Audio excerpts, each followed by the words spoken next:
성경 봉독하겠습니다.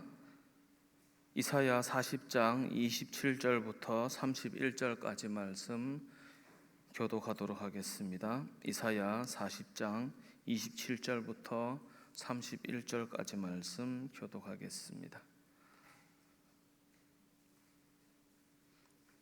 교독하겠습니다. 야곱아, 어찌하여 내가 말하며 이스라엘아 내가 이르기를 내 길은 여호와께 숨겨졌으며 내 송사는 내 하나님에게서 벗어난다 하느냐.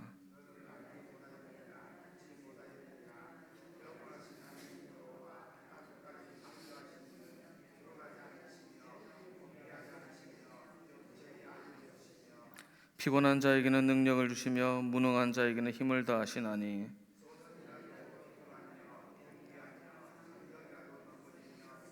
다 같이 읽겠습니다. 오직 여호와를 앙망하는 자는 새 힘을 얻으리니 독수리가 날개치며 올라감 같을 것이요 다른 박질하여도 곤비하지 아니하겠고 걸어가도 피곤하지 아니하리로다. 아멘.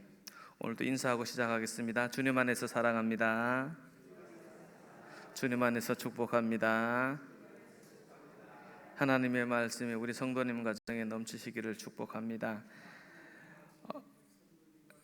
아멘. 오늘 말씀을 읽어보면은 야곱에 대한, 그러니까 정확하게는 이스라엘에 대한 하나님의 말씀이 나오는데 사실 우리는 누구나 마음에 소원을 품고 살아갑니다. 여러 가지 소원을 품고 살아가는데 제가 들은 소원 중에서 참 재밌는 소원이 있습니다. 어느 학생인데 하나님 아버지, 제가 공부하는 것마다 다 시험에 나오게 해주시고 찍는 것마다 다 맞게 해주셔서 성적 잘 나오게 해주세요 라고 기도를 하는데 참 귀엽지만은 기가 차서 아이고 잘 나오게 해주시겠다 라는 생각이 들기는 했습니다. 어쨌든 간에 대부분의 사람은 자기 소원을 가지고 있습니다. 어린이들은 뭐 포켓몬 카드를 얻고 싶다든가 그런 소원부터 시작해서 다양한 소원을 가지고 살아가는데 오늘 본문을 어떻게 설명할까 고민을 하다가 사실 지난주 설교에 이어서 지난주에 두 개의 보좌에 대해서 제가 설명을 했지 않습니까?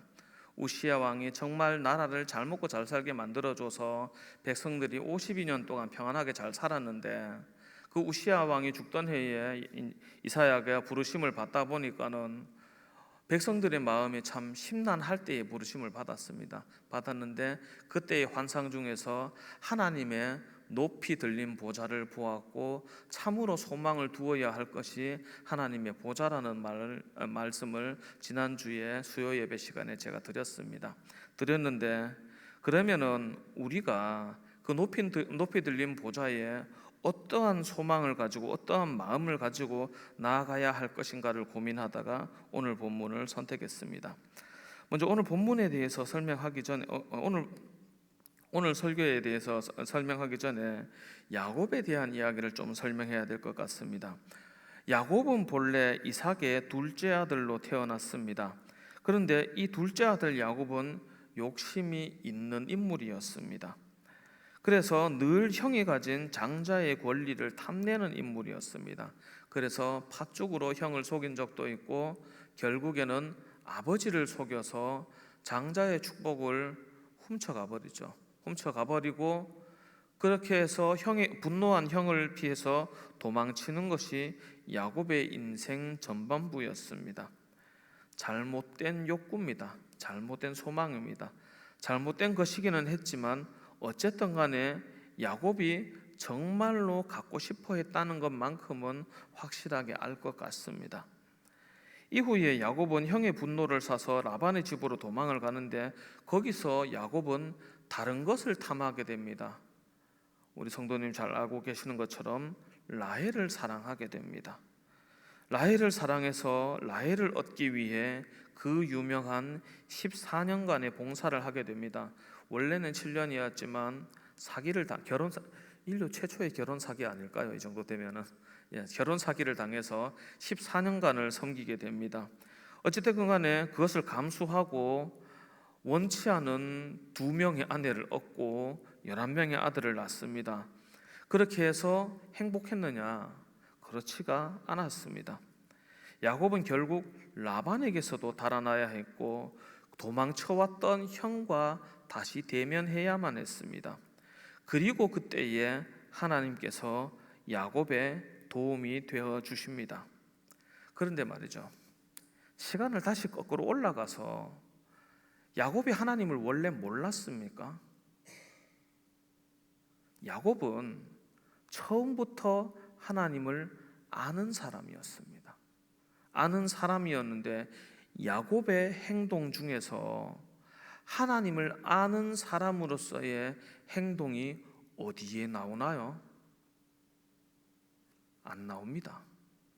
물론 베델에서 하나님을 만나고 돌을 세우고 돌을 세우고 하나님께 맹세하기를 저를 무사하게 돌아오게 해주시면은 이 세운 돌이 하나님이 전이 되고 시큰 이야기를 하지만은 그러고 나서 아무것도 없습니다. 심지어 거기서 만날 때에 야곱이 기도하다 만난 게 아니라 자다가 만납니다. 그러니까 야곱이 하나님을 찾은 것이 아니라 하나님께서 야곱을 찾아오신 겁니다. 그러니까 이건 빼야 되고, 아니면 부모님 슬하에 있을 때에 거룩한 생활을 했느냐? 성경에는 적어도 안 나옵니다.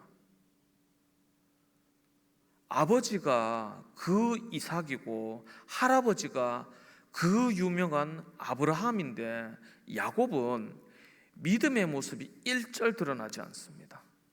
일절 드러나지 않고 외삼촌 밑에서 그렇게 고생할 때에도 성실하기는 했는데 말씀 안에서 살았느냐? 글쎄요. 하나님께서 신비한 경험을 하게 하시지만 이것이 믿음 안에서 하는 것인지 어떤 건지 글쎄요. 어차피 야곱은 막다른 골목이었습니다. 그리고 야곱이 정말 간절히 매달릴 때가 언제였느냐? 형 에서를 만나기 전에 야곱이 처음이자 사실상 마지막이죠. 마지막으로 하나님께 간절히 매달립니다. 야곱이란 사람은 이런 사람이었습니다. 그러면 이 야곱은 왜 하나님을 바라보지 않았던 걸까요? 간단한 이야기입니다. 열매가 보이지 않으니까 관심이 없었던 겁니다.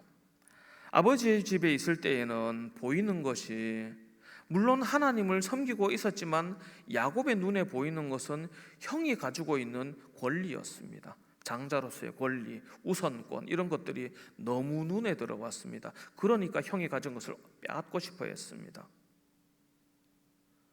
라반의 집에서 내가 힘들고 어려울 그때에 하나님을 바라봤으면 좋겠지만 그때에도 야곱의 눈에 들어오는 것은 아름다운 여인 라헬이었습니다.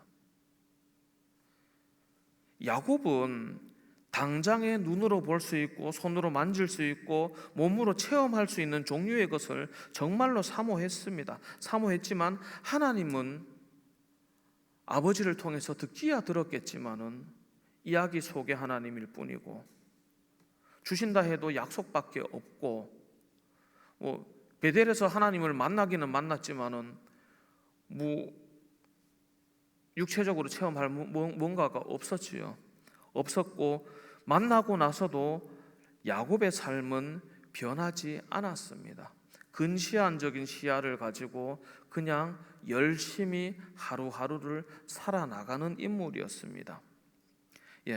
하지만 이 야곱을 보면은 근시안적인 시야를 가졌다고 하기에는 좀 박한 표현 같기는 합니다. 인간은 누구나 손으로 만져지고 눈으로 볼 수 있고 기타 등등 접근할 수 있는 무언가를 추구하기 마련입니다. 사실 이것은 세상을 살아가는데 별 문제 안 되는 일이기도 합니다. 오히려 근시안적으로 사는 것이 더 즉각적이고 효과적으로 느껴집니다. 하나님의 나라를 생각하지 않는다면 그렇습니다. 하지만 그 근시안적인 시야가 벗겨질 때가 있습니다. 언제냐? 우리가 지금까지 해오던 방식으로 해결되지 않을 때에 그 근시안적인 시야가 벗겨집니다. 예를 들어서 그래서는 안 되지만 내가 죽을 병이 걸렸다, 의사가 도저히 못 고친다, 그때는 기도하게 됩니다. 누구라도 기도하게 됩니다. 인간은 그렇습니다. 정말 유감스러운 이야기지만 저도 그렇습니다. 안 아플 때보다 아플 때 더 간절히 기도하게 됩니다. 이건 어쩔 수 없는 연약한 모습인 것 같습니다. 야곱이 진심으로 하나님을 찾는 순간은 야복 나루터입니다. 야복 나루터에 앉아서 야곱이 하나님께 매달린 이유도 단순합니다. 하나님 말고는 이제 더 이상 방법이 없습니다. 야복 나루를 건너기 전에 야곱은 자기가 할 수 있는 모든 걸 다 합니다. 일단 가축과 종 그리고 레아를 통해서 낳은 아들들, 그 다음에 라헬을 통해 낳은 아들들을 보내고 마지막으로 자기가 남아서 하나님께 기도했습니다. 앞에 떼가 공격받으면 뒤에 떼라도 도망을 갈 계획을 하고 최선을 다해서 쪼개놓고 그래도 불안하니까 기도하는 겁니다. 인간적인 방법을 다 소모한 다음에 마지막으로 히든 카드가 아니고 진짜 붙잡을 데 없으니까 그야말로 지푸라기 잡는 그런 모양새로 하나님께 기도합니다. 그런데 웬걸 하나님께서 야곱에게 나타나셨던 겁니다. 그러니까 목숨 걸고 매달렸는데 그렇게 하나님의 도우심으로 구원함을 받은 야곱은 이제 믿음 안에서 살아갔느냐? 다들 읽어보셨겠지만 아니죠. 믿음 안에서 안 삽니다. 구원 받은 건 받은 거고 차일피일 미루면서 적당히 살기 좋은데 그냥 눌러 앉습니다. 눌러 앉다가 딸이 큰일을 겪고 그제서야 움직입니다. 야곱의 믿음은 겨우 그 수준입니다. 그 정도 수준밖에 안 됩니다. 그러다가 언제 야곱이 할아버지의 이름을 이어간다고 할 만한 모습이 되냐? 어처구니 없지만 야곱의 이야기가 끝나고도 한참 지난 다음에 야곱이 비로소 믿음의 사람이라고 인정할 만한 모습으로 등장합니다. 무슨 이야기냐면은 야곱이 정말 변했다고 말할 만한 순간은 요셉이 야곱을 데리고 오기 위해서 수레를 보내서 그 수레를 보고 나서야 야곱이 인정합니다. 그땐 이미 야곱은 너무 늙어서 이제 활동하는 사람이 아닙니다. 집안에 틀어박혀 있은 지 오래됐습니다. 오래된 다음에 요셉을 시켜서 형들이 일 똑바로 하고 있나 그렇게 시키고, 그리고 나서 요셉이 형들에게 노예상인에게 팔려나가고 애굽으로 가고, 그러다가 한참 세월이 지나서 애굽의 총리가 되고, 그 다음에 야곱을 데리려고 수레를 보내니까 그제서야 야곱이 변합니다. 사실상 소망이 끊어진 다음에 인간으로서 할 수 있는 발버둥은 싹 다 해본 다음에 이제는 죽을 날만 기다리는 입장이 되어서야 하나님의 일하심을 보고 하나님을 깨닫습니다. 되게 부끄러운 이야기입니다. 그 당시에 야곱이 어떤 모습이었냐면 진짜 추해질 대로 추해진 모습이었습니다. 야곱의 아들들은 레아가 낳은 아들들과 라헬이 낳은 아들들로 딱 나눠지는데 정말로 라헬이 낳은 아들은 2명밖에 없습니다. 한 명은 요셉이고 한 명은 베냐민입니다. 그런데 요셉이 죽은 걸로 알고 있었지요. 그러니까 야곱은 나머지 한 명 베냐민을 꼭 붙들고 안 보내줍니다. 기근이 들어서 먹을 것이 없는데도 안 보내줍니다. 이 아이를 잃지 않겠다고. 사실 이 시점에서 베냐민은 아이도 아닙니다. 야곱은 굉장히 추한 모습으로 그러고 있었는데 그 후회 속에서 늙어가던 야곱에게 하나님께서는 무엇을 보여주시느냐? 네가 죽은 줄 알았던 그 요셉, 네가 지켜주지 못한 그 요셉을 하나님께서 지켜주고 계셨다는 것을 알게 하십니다. 아버지 입장에서는 어떻겠습니까? 피눈물 나는 상황이지요. 그렇게 소중하게 여기는 아들을 내 손으로 못 지켜주고 있었는데 그 아들을 하나님께서 지켜주고 계셨어요. 2억 마리 밖에, 너무나도 멀리에. 그리고 지켜주는 정도가 아니라 수레를 보니까 수레값이 우리 집값보다 비싸겠네. 너무 잘 돼 있어요. 그러면 지금까지 야곱이 살아왔던 눈에 보이는 것, 손에 잡히는 것이 과연 무슨 의미를 갖습니까? 야곱이 욕심을 냈던 게 기껏 해봤자, 물론 이삭이 잘 사는 집이기는 했겠지만은 기껏 해봤자 집안일입니다. 그래봐야 집안일입니다. 야곱이 라헬을 정말로 사랑했지만 그래봤자 동네 아가씨입니다. 그런데 하나님께서는 요셉을 당신의 뜻대로 세우셨는데 차원이 다르죠. 애굽은 예로부터 어마어마한 강대국이었습니다. 야곱이 꿈꾸던 것들은 정말 아무것도 아니었는데 어쨌든 간에 요셉이 보낸 수레를 보고 요셉을 만나고 나니까는 야곱은 그제서야 이해할 수밖에 없었습니다. 하나님께서 인도하시는 인도하심은 내가 바라보는 조잡한 소원과는 좀 많이 다르구나 라는 것을 이해할 수밖에 없었습니다. 이제 더 이상 눈에 보이지 않는다고 믿음의 열매를 없다고 말할 수 없게 됐습니다. 그런 의미에서 오늘 본문을 읽어보면 의미가 굉장히 다르게 다가옵니다. 오늘 본문은 사실 이스라엘 민족을 가리켜서 야곱이라고 부른 것이지만 이스라엘이나 야곱이나 했을 말은 똑같을 것 같으니까 한번 읽어보겠습니다. 27절입니다. 야곱아 어찌하여 내가 말하며 이스라엘아 내가 이르기를 내 길은 여호와께 숨겨졌으며 내 송사는 하나님에게서 벗어난다 하느냐. 아멘. 야곱도 그렇고 이스라엘도 그렇고 정말로 불평 많이 했을 겁니다. 하나님께서 나를 안 도와주시는 것 같고 하나님 안 계신 것 같고 하나님의 말씀 쓸모없는 것 같고 했는데 야곱을 지키시는 이는 역시 하나님이셔서 태어나서 노년에 이르기까지 심지어 눈을 감는 그 순간까지 하나님의 보호는 야곱을 따라다녔습니다. 이스라엘 역시 마찬가지입니다. 우리가 성경을 통해서 이스라엘을 읽으니까 이스라엘이 맨날 침략만 당하는 것 같고 맨날 손해만 보는 것 같고 맨날 그렇게 고생만 하다가 나라가 망하는 것 같지만 여러분 크나큰 오해입니다. 원래 이 지역은 전쟁 엄청 많이 하고 나라 엄청 많이 망하고 엄청 자주 망하고 엉망진창인 동네입니다. 원래 그렇습니다. 오히려 이스라엘이 이상할 정도로 안 망합니다. 그러니까 이스라엘 주변 나라의 역사를 보면 이스라엘이 너무 이상하게 너무 오래 간 겁니다. 심지어 우리는 성경을 읽어봤으니까 이 나라가 얼마나 엉망진창인지 아시지 않습니까?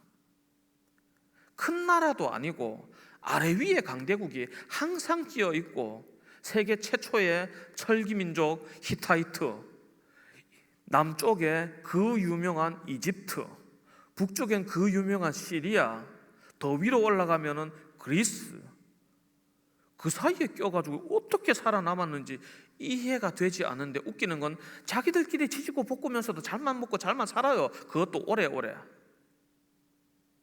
우리가 이스라엘 편에서 보니까는 이스라엘이 맨날 얻어맞는 것 같지만 맞을 짓도 했지만 그러고도 너무 오래 살아남습니다. 이스라엘은 이 말 할 자격 없습니다. 하나님은 정말로 이스라엘을 지키셨고 정말 오래오래 참으셨습니다. 하나님이야말로 이스라엘의 참된 도움이셨습니다. 그러나 이해하지 못했습니다. 이에 대하여 저는 교육의 관점에서 한번 살펴보았으면 합니다. 하나님을 믿는 일은 당장의 열매를 맺지 않기 때문에 이 열매를 맺기까지의 과정이 너무나도 길고 힘들어 보입니다. 이것과 비슷한 것이 교육이라는 것이 있습니다. 교육은 원래부터 열매를 맺는데 오랜 시간이 걸립니다. 초등학교 몇 년입니까? 6년이죠. 중학교 몇 년입니까? 3년. 고등학교 몇 년입니까? 몇 년입니까? 3년. 그러면 도합 12년인데 영어 외국인 데려와 놓고 영어 회화하라면 잘 됩니까? 어림도 없죠. 교육이란 거는 하루아침에 되는 게 아닙니다.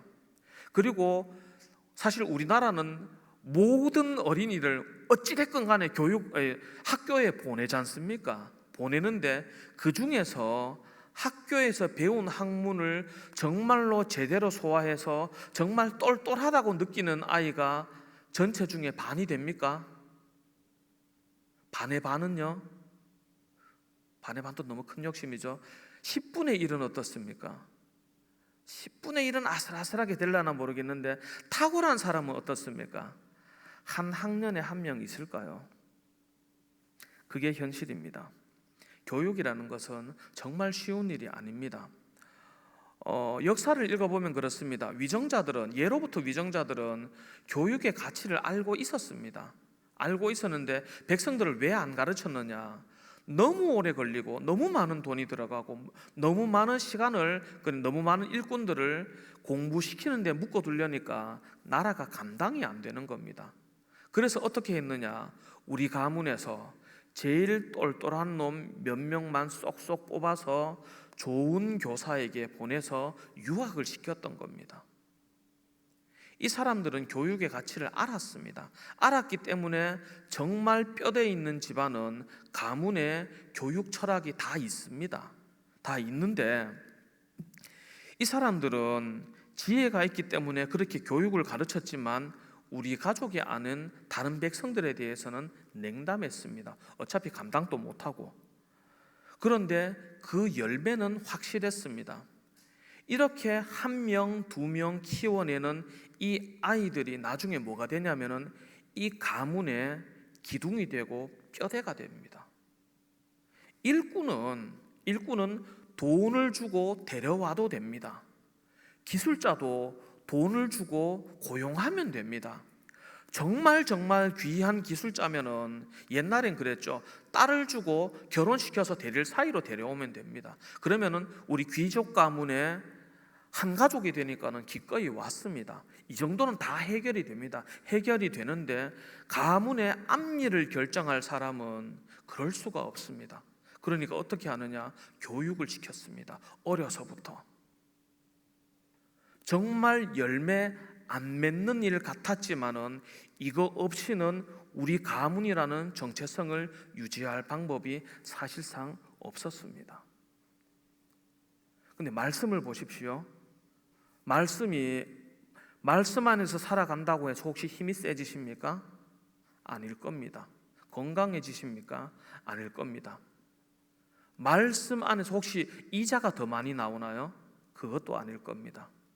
말씀 안에서 살아간다고 해서 현실에서 맺히는 열매는 없습니다. 아주 특별한 경우로 하나님께서 일부러 주시지 않는 다음에서야 없습니다. 없는데 이 말씀이 왜 중요합니까? 우리를 그리스도인으로 살아가게 합니다. 유대인들은 나라를 잃고 헤맨 세월이 굉장히 깁니다. 굉장히 긴데 나라를 잃고 헤매다 보니 떠돌이 생활을 하다 보니까 자기들과 같은 혈통과 결혼할 수가 없었습니다. 그러니까 사실상 해외 결혼이 기본 옵션이 돼버린 거죠. 기본이 돼버린 거죠.